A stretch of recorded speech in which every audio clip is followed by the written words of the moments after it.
The museum people were as good as their word. Thomas went at once into the workshop where his buffer beam was soon straightened and a new buffer bolted on. In the workshop was a green engine like Flying Scotsman, but smaller. He was called Green Arrow. "My brothers and I were built to run fast goods trains," he said, "but we did it so well that they let us pull expresses too in the end. Now I'm the only one of my sort left." Green Arrow was so friendly that when Thomas was mended, he was sorry to leave him. But back at the great railway show, he was thrilled to see instead one of Stepney's brothers, Box Hill, an engine he remembered from the old days. Thomas was moved to a special position. "There's no doubt about it," said his driver. "You're a star attraction." "Is that being a credit to the Fat Controller?" asked Thomas. He was anxious to make up for the parking ticket. One morning, Thomas's driver arrived in great excitement. "We're to give rides on the demonstration line," he said. Thomas was delighted. The 3 demonstration lines were different sizes. One was narrower than Thomas's, and the third was used by a very wide engine called Iron Duke. "This is broad gauge," he explained.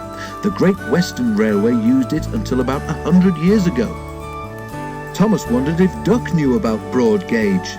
It would be nice to tell him something about the Great Western, he thought. The engines had to take great care because of the many visitors. Thomas was anxious. Some people were not as careful as they should have been. Thomas had never seen such crowds. "We must watch out," he told his driver.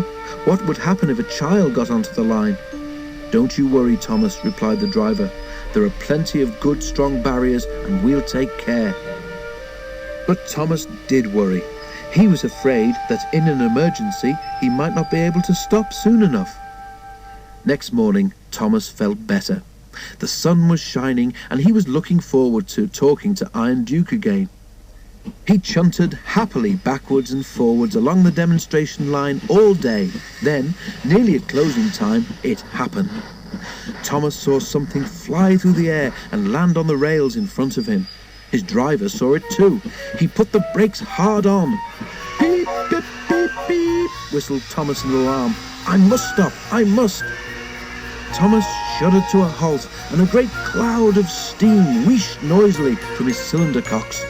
But he couldn't stop before he hit the bundle. It burst. Sandwiches and crisps flew in all directions, while pop from a broken bottle fizzed over Thomas's wheels. In the crowd, a child, frightened by the steam, cried loudly. "I want to go home, Mummy, now!" screamed the child.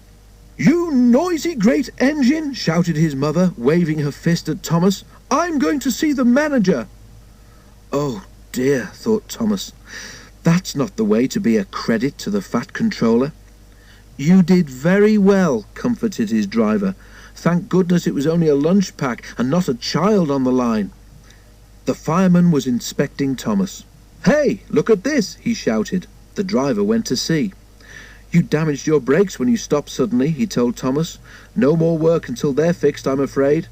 Never mind. If the people here today have learned that engines can't stop at once, that's a good thing."